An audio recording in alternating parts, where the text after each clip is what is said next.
రేవంత్ సర్కార్ పై నిప్పులు చెరిగారు మాజీ మంత్రి ఎమ్మెల్యే మల్లారెడ్డి. రుణమాఫీని అమలు చేయడంలో కాంగ్రెస్ ప్రభుత్వం ఘోరంగా విఫలమైందని దుయ్యబట్టారు. మంత్రుల చుట్టూ తిరిగినా రైతులకు న్యాయం జరగలేదన్నారు. రాష్ట్రాన్ని కేసీఆర్ అన్నపూర్ణగా తీర్చిదిద్దితే హస్తం పాలనలో మాత్రం రాష్ట్రం మొత్తం అల్లకల్లోలమైందన్నారు. విద్యార్థులకు ఫీజు రియంబర్స్మెంట్ ను కూడా సర్కార్ ఇవ్వలేకపోతుందని మండిపడ్డారు. ఈ మేరకు మేడ్చల్ మల్కాజ్గిరి జిల్లా ఘట్కేసర్లో రైతు రుణమాఫీ సాధన సమితి చేపట్టిన నిరాహార దీక్షలో మల్లారెడ్డి పాల్గొని సంఘీభావం తెలిపారు. తప్పకుండా 20 నెలల సంది వాళ్ళు ఏ మంత్రినైనా ప్రభుత్వంలో ప్రతి ఒక్క అధికారిని కలెక్టర్లు ఇన్ఛార్జ్ మంత్రిని కూడా అడిగారు. ఇప్పటిదాకా వాళ్ళకి రుణమాఫీ కాలేదు.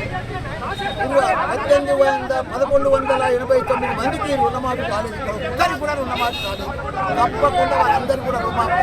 కాంగ్రెస్ వచ్చింది అల్లకొల్లోలం అయిపోయింది. తెలంగాణ ఎక్కడ చూడు గత 10 ఏళ్ళు కేసీఆర్ ఎంత ప్రశాంతంగా ఎంత అద్భుతంగా నడిపించిందంటే ప్రభుత్వము రైతులకు కానీ కాలేజీలకు కానీ ప్రతి ఒక్కరికి కూడా ఎక్కడ కూడా ఇబ్బంది రాలేదు. ఈరోజు కాలేజీ వాళ్ళంతా బంద్ చేసి రోడ్ల మీదకి వచ్చింది.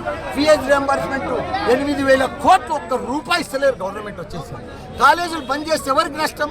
బీసీ పిల్లలు చదువుతారు, ఎస్సీ పిల్లలు చదువుతారు, మొత్తం స్కాలర్షిప్ మీద ఆ పిల్లలు చదువుతారు. వాళ్ళంతా కాలేజీ బంద్ చేస్తే ఎంత నష్టమవుతుందంటే అంత నష్టమవుతుంది. కాబట్టి ఇమీడియట్గా దయచేసి మన సీఎం గారికి చెప్తున్నా, ఇమీడియట్గా ఫీజు రియంబర్స్మెంట్ రిలీజ్ చేయాలి.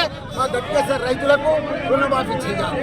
తప్పకుండా సీఎంను అపాయింట్మెంట్ కోరుతా మా రైతులను సీఎం దాన్ని తీసుకొని